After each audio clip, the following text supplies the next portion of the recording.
मुरैना में प्रियंका गांधी संबोधित कर रही हैं, सीधा रुख करते हैं। आप ये भी बताइए कि आप में से पढ़े लिखे कितने बच्चे हैं? देखा, सारे हाथ उठे हैं। अब पढ़े लिखे आप हैं, आपके माता पिता ने खूब मेहनत करके पढ़ाया है। आज किसी भी छोटे गांव में चले जाएं आप, मैं यूपी में काफी घूमी हूं, यूपी के छोटे से छोटे गांव में गरीब से गरीब घर में परिवार के जो सदस्य हैं सबसे पहले अपने बच्चों को पढ़ाने के लिए मेहनत करते हैं। क्यों? क्योंकि वो चाहते हैं कि उनके बच्चों का जो भविष्य हो वो उनके भविष्य से ज्यादा उज्जवल हो। सारे माता पिता यही चाहते हैं कि बच्चा बड़ा होगा, रोजगार मिलेगा, कमाएगा, हम बुढ़े होंगे, हमारी भी देखभाल करेगा। इसीलिए बहुत मेहनत से, चाहे किसी भी तरह से कमा पाए, मुश्किल से वो अपने बच्चों की परवरिश करते हैं, अपने बच्चों को शिक्षा दिलवाते हैं।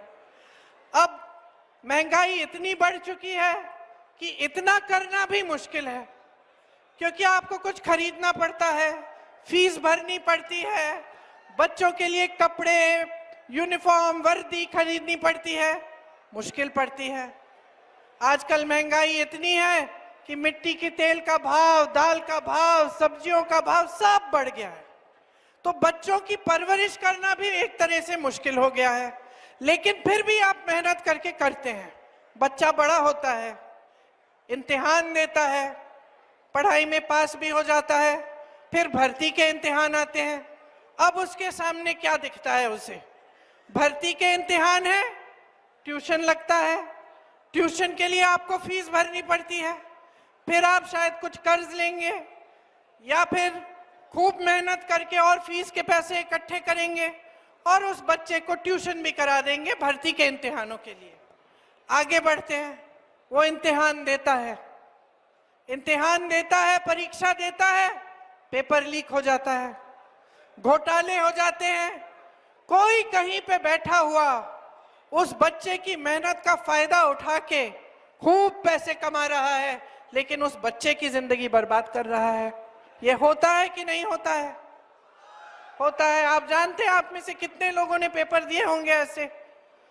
तो ये आप भर्ती के जब परीक्षा देते हैं तो आपके साथ ये होता है। दूसरी तरफ आप देखते हैं कि भाई देखें, हो सकता है सरकार ने कोई स्कीम निकाली हो मेरे रोजगार के लिए। पता चलता है कि जो अच्छे अच्छे रोजगार थे उनको सरकार खत्म कर रही है। कैसे?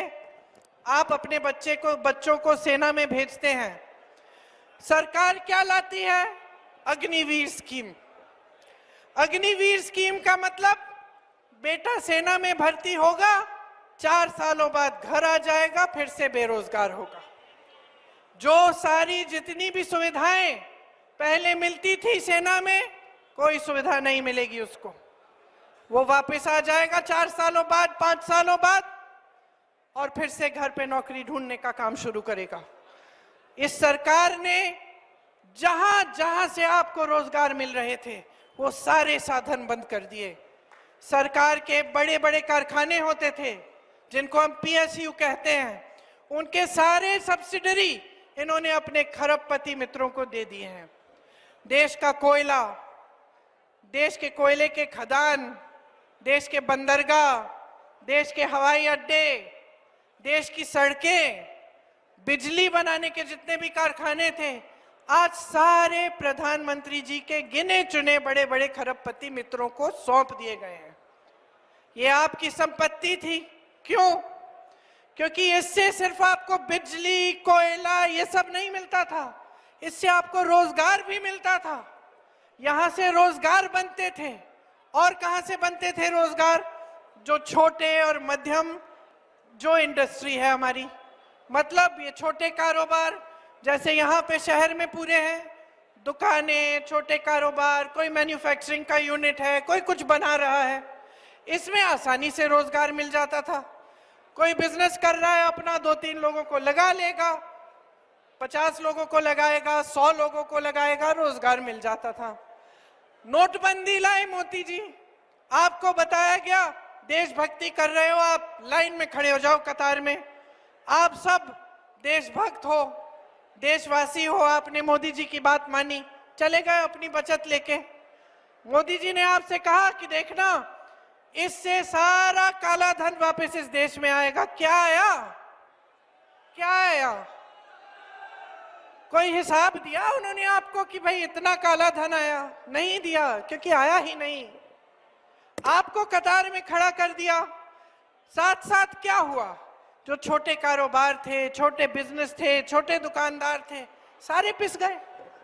नोटबंदी के बाद जीएसटी लाए, जीएसटी से हर चीज पे टैक्स। आज आप कुछ भी खरीदने जाएं उस पे टैक्स है। पेट्रोल डीजल आप खरीद नहीं सकते।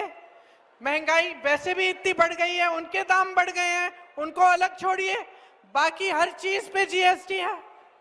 आप कुछ सब्जी खरीदने जाएंगे, खाना खरीदने जाएंगे, कपड़े खरीदने जाएंगे, कुछ कहीं पे आप किसी चाय की दुकान में बैठ के चाय पिएंगे,